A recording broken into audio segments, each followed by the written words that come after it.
Welcome to Small Insight, Big Impact, the podcast where we explore ideas, strategies to improve our personal and professional lives to make impact. I am your host, Dr. David Cheche. Today, I will be tackling a topic that is at the core of every successful organization or company, promoting a culture of performance and results. A results-driven culture, what does it really mean? This word, results-driven culture, it's often used around the corporate world, even in organizations and meetings. But in practice, it's far more than just a tagline. It is actually the engine that propels the growth of the organization, the forward thinking, the transformational goals, aspirational goals that leads into achievement for the organization or company. So it is about clarity, accountability, empowerment. It's the difference between a team that is simply busy and a genuinely productive team. That's what performance culture is all about. Many leaders often mistakenly believe that performance culture is built through pressure and micromanagement, but that's not the case. Instead, micromanagement kills morale and stifles innovation. A truly effective performance culture is built on trust, transparency, and a shared understanding for what exactly success looks like. So, for the next few minutes, I will be covering everything from how to set expectations that resonate to the act of giving feedback that inspires. So, this episode is for everyone. The first and most critical component of a resource of a performance culture and alignment. You need to make sure your team knows what exactly they are aiming for so that they can possibly achieve or hit the target that you've given them. You have to translate those big ideas or goals, meaning a company mission and vision, into concrete, actionable targets for every person in the team. And this is where the concept of objective and key results come in, or other similar methodologies that have been used in different organizations. Basically, these provide a simple, transparent framework for setting ambitious goals and making sure that progress is measured. The objective or an objective is basically talking about the what you want to achieve. It's the what you want to achieve. And the key results looks at the how, the measurable outcomes that determine if you've succeeded or not. And these are normally like outcomes or impact. So instead of having a vague goal like grow customer base, a results-based goal could sound something like, delight our customers and expand our market research. And then a key results linked to that could be achieve a customer satisfaction rate of 95% or higher. So you see, these ones have clear, measurable indicators. When every employee can see how their work contributes to this specific measurable outcomes, they feel a sense of purpose that they are contributing to the bigger picture or the vision, the victory of the company or the organization. So clarity in the goals extend to the roles and responsibilities of each and every staff member or employee. Everyone in the team needs to know who owns and or does what.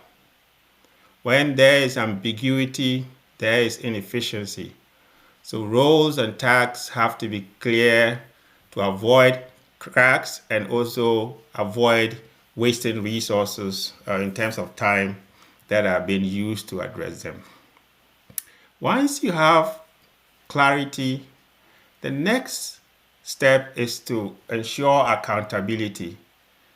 And this often it's the part of the performance culture that gets a bad rap, because the accountability aspect is not really about finding blames of finding people to put under the bus.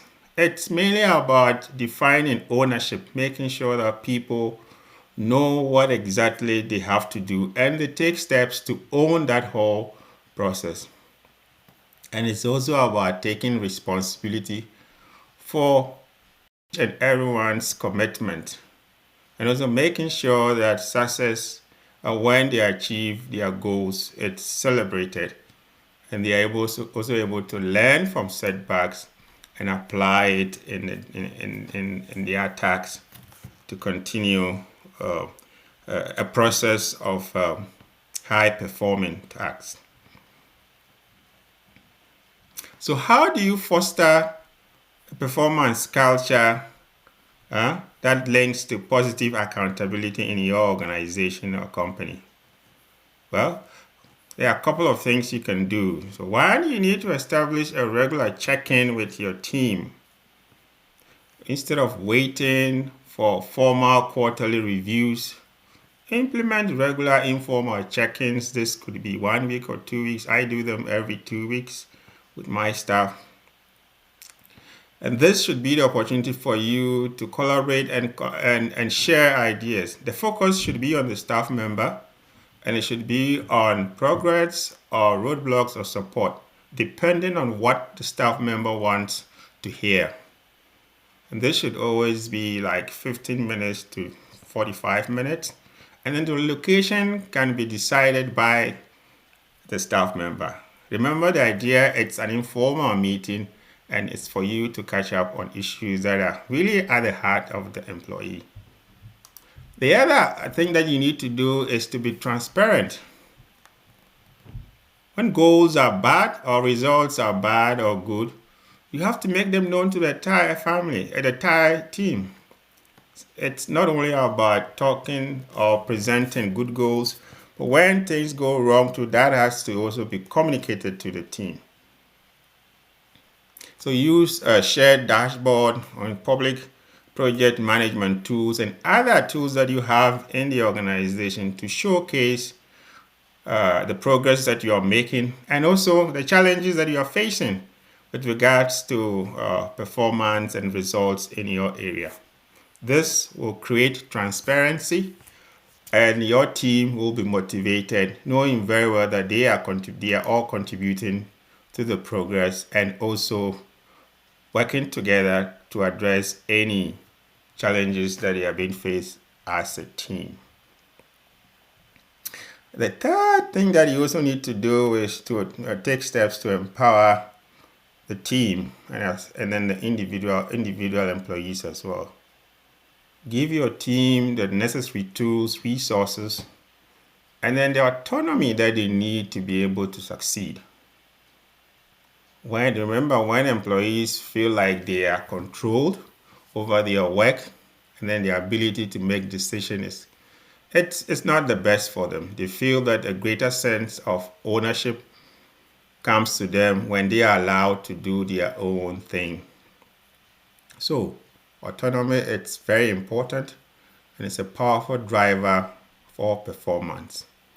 So it communicates trust, and trust, remember, trust is the foundation of every high-performing team. So the fifth point that you also have to look at is to hold yourself as a team leader accountable. So remember, you have to model the behaviors that you want your team members to see. And when you make mistakes, you have to accept them, own them. And then you also have to make sure you deliver on your promises, acknowledge and explain plans that will lead to course corrections and transparency and other issues that will come up. Make sure you have clear, accountable standards for yourself and also for everyone in the team. Remember, with clarity and accountability in place, it is important to also develop a feedback or a development process that will help the employees and the team as a whole. A results-driven culture relies on a feedback system. And the feedback system, it's more for growth, but not for punishment. So you should look at it as a positive, constructive process or system that will help people grow and not to punish them. And this could involve continuous conversations, documented meetings and other methods that you see fit in your situation. So here are 4 suggestions that I want to present to you to help you make your feedback system or process more positive to drive high performance. 1, you need to focus on the behavior, not the person. So when you are evaluating or getting feedback, it's very important you focus on the behavior of the employee, not the person itself. So that's one thing you need to look at and make sure that comes out. And then the other thing that is also very important that you need to consider when trying to work with staff to have a good feedback system is to make sure that you provide your feedback real time where appropriate. You don't have to wait for formal reviews or formal meetings to be able to give feedback. If you notice it and you feel like it will constructively improve the situation and the person involved, find space and time to give that feedback to the person immediately so that the person will start working on them. It is also important to make your feedback process a two-way street. That means you give feedback and they also are free and open to give feedback to you as well.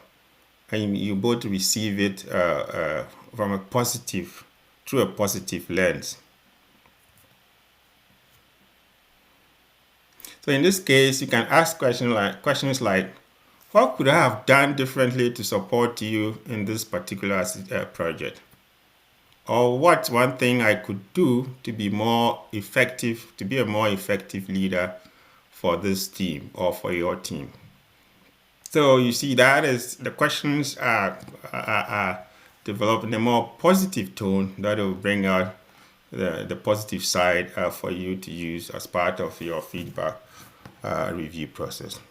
And it's also important to connect feedback to growth. So when you receive feedback from your employees or they give you feedback, it's not just receiving it and then shelving them. You need to look at the growth aspect of yourself or your team and make sure that the feedback is aligned or will support the growth initiatives that you would like to take or you are already taking. That's the best way to use the feedback.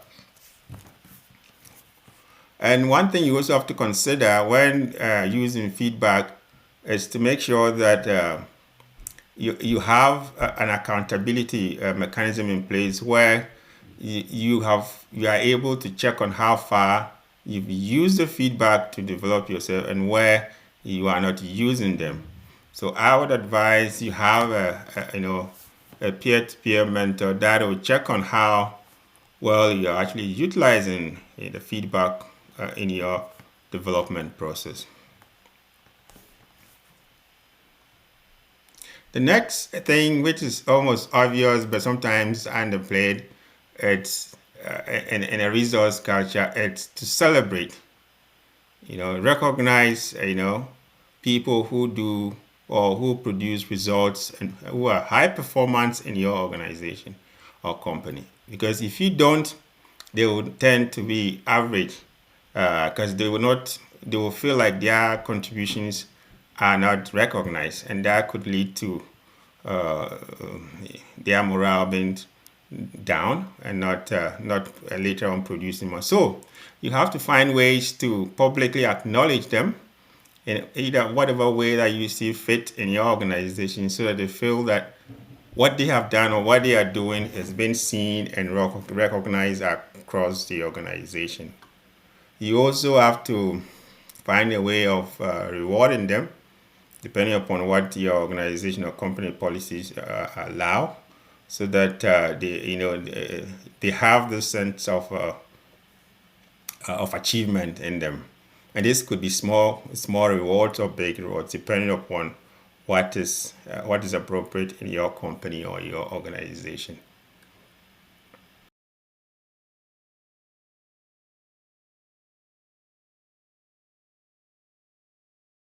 Recognition, peer recognition. So that's so in this case, employees you empower employees to recognize each other. So employees can notice or send, hey, this particular staff or colleague is doing this. So with that, everybody is on the lookout for who is performing right high and who is not. And in that case, when you are able to use that process, you get a better, a way of rewarding people that you might have missed during your own review. It is also important for you to invest in development of your staff. Give them the opportunities to grow professionally, provide them resources on conferences and trainings, and where your company and your organization allows, support them financially to be able to gain all new insights, so that they'll translate that into whatever they do to continue to be high performance in the organization. Finally, and perhaps the most importantly, a resource culture must be built on purpose, on well-being. Remember, a resource culture, it's not about driving people to burnout. It's about inspiring them to do their best work because they believe in the mission and vision of the company and organization. A company or organization that pushes for results without caring for its people is ultimately unsustainable. So it is important for companies and organizations to take steps to avoid this. One, it's to try and connect work to purpose. And then two, you also have to make sure that you promote work-life integration, and this can take different forms depending upon what your company and the context allows. And then three, prioritization. Prioritize the well-being of your staff, because without them, you will not be able to have a good workforce. So you need to prioritize that over any other thing. And then you also have to make sure that your resource-based culture is adaptable. You have a learning culture in the organization that people can adjust, learn, and then improve themselves. So by doing all these, you're able to help establish a clear goal, foster accountability, and also make sure that people recognize that when they perform high, well, their achievements will be recognized. And with that, you will be able to get a high performing team and an engaged one, and a team that is inspired to produce or perform at its peak. Thank you for being part of Small Insights, Big Impact. I am Dr. Cheche. Until next time, be intentional, be transparent, and keep striving for excellence.